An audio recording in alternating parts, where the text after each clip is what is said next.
અમદાવાદમાં જિલ્લાની 22 જેટલી શાળાઓ સામે કાર્યવાહી કરવામાં આવી। ફાયર સેફટીના અભાવે શાળાઓને 10,000 રૂપિયાનો દંડ ફટકારાયો।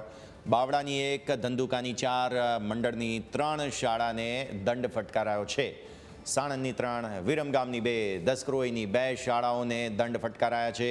ધોળકાની 4 શાળાઓમાં હજુ સુધી ફાયર એનઓસી નથી, ત્યારે અમદાવાદ ગ્રામ્ય જિલ્લા શિક્ષણાધિકારીની કાર્યવાહી શરૂ થઈ ચૂકી છે। તાત્કાલિક જો ફાયર એનઓસી નહીં મેળવવામાં આવે તો સ્કૂલની માન્યતા રદ કરવામાં આવી શકે છે।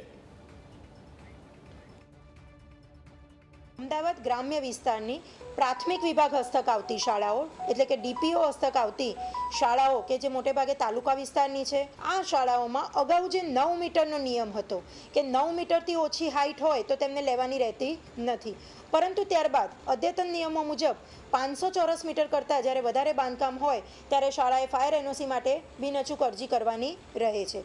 આવી શાળાઓ લગભગ 22 જેટલી શાળાઓ કે જેને અવારનવાર તાકીદ કરવા છતાં પણ તેઓએ ફાયર એનઓસી માટે અરજી કરેલી નહોતી, આવી શાળાને અમે આરટીઈની જોગવાઈઓ, ફાયર સેફટીની જોગવાઈઓ તથા સાથે સાથે એફઆરસીના નિયમો અંતર્ગત બાળકોની સલામતી જોખમમાં મુકાય તેને ધ્યાને લઈ અને હાલના તબક્કે 10-10 હજારનો દંડ કરેલ છે અને 5 દિનમાં તેઓને એનઓસી માટે એપ્લાય કરવા તાકીદ કરી છે। અને જો આ 5 દિનમાં તેઓ અરજી નહીં કરે તો આગામી હજી વધુ જરૂરિયાત મુજબની અમે શિક્ષાત્મક કાર્યવાહી હાથ ધરીશું, કારણ કે બાળકોની સલામતી એ સર્વોપરી છે, તેના ભોગે કોઈ પણ સંસ્થા ચાલી શકે નહીં।